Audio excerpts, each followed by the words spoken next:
Ryan, you have a lot going on. As an actor, producer, entrepreneur, how did this deal come about? Well, if you're asking for the origin story, I mean, Canada's a pretty small country. So I was about 3 phone calls away for Phil to get in touch with me. And, it was a lot of conversations, to be honest, over a couple of years. And I continue to not be an expert in fintech, but I do know the stories. And I think I'm a pretty good read on people. And I loved everything that Phil had shared with me over and over again. He gave me a lot of details and a new appreciation and understanding for payments, that's for sure.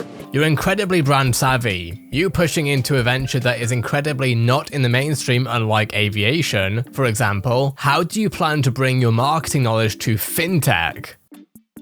Well, a couple of ways. I like the idea of promoting a Canadian company. The idea of a Canadian tech company, I think, is pretty unusual. Not because Canada isn't amazing, but because the U.S. has, by and large, dominated so much of the tech conversation. And also, fintech is another zag. Really, I like unusual moves. I think Aviation Mint, Deadpool, Wrexham were all relatively out of the box moves for their time and moment. And fintech is a sector that I don't know. Obviously, I don't know too much about, but I was interested in learning. It's a sector that a lot of people have run away from, but payments are pretty ubiquitous. I mean, these payments are pretty critical, and that's something I like about that. There's a huge market there. What are your biggest takeaways as an investor and entrepreneur? You can draw, I think, a pretty clear string between the experience I've had in show business and the experience I've had in a lot of these businesses. And I think that when you're storytelling and hacking culture with speed, constraint is your friend. And typically when you're talking about marketing and you're introducing something that's slightly unorthodox or something that is not as easily digested as, say, a movie to an audience, those are constraints, and those force you to think outside the box. And those are incredible creative exercises. And it's something that I've been really fortunate enough to play in a lot of different sandboxes, and it's something I'm super excited about with these guys. I mean, if there's one thing I've learned in 35 years of storytelling and show business, is that you bet on good and smart people, and Phil and the team at Nouveau are exactly those virtues. So you're clearly most prominent as an actor in blockbusters. Will your entrepreneurship overtake your wins in Hollywood over time? No, I see them as more closely associated than I think most people would give them credit for. We basically work on very similar foundations.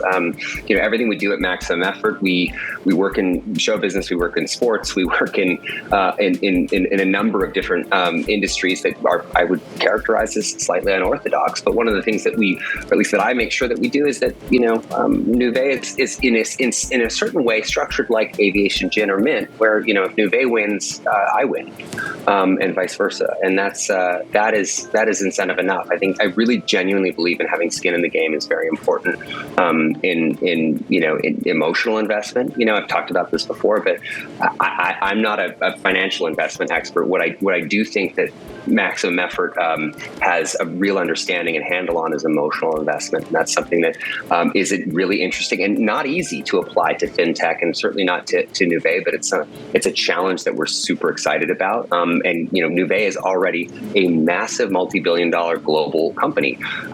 So I think it's just had a little bit of trouble talking about itself. And it's probably due to some of its Canadian roots, maybe a little too humble for its own good. What would you tell other Canadian entrepreneurs who want to push the limits?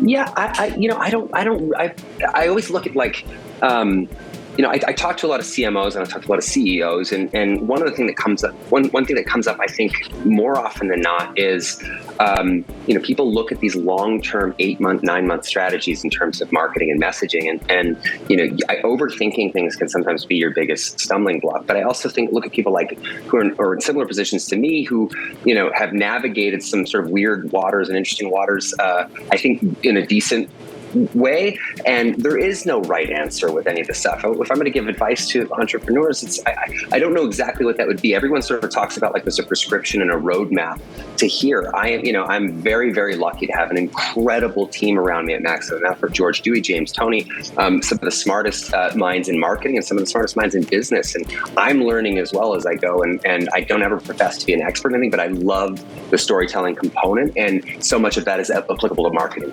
Ryan Reynolds, although not an expert in fintech, recognizes the importance of payment in our daily lives and sees a huge market for the sector. He believes promoting a Canadian tech company like Nouveau is an unusual move given the dominance of the US in the tech conversation, and he's excited to learn more about fintech. The Nouveau CEO, Philip Fayer, praised Ryan's ability to take complex topics and turn them into simple, humorous stories that connect with people, believing that Ryan's brand savvy can help humanize Nouveau and promote its growth globally. And the recent acquisition of Paya expands their use cases in B2B and integrated payments, which Philip sees as having a lot of potential for the company.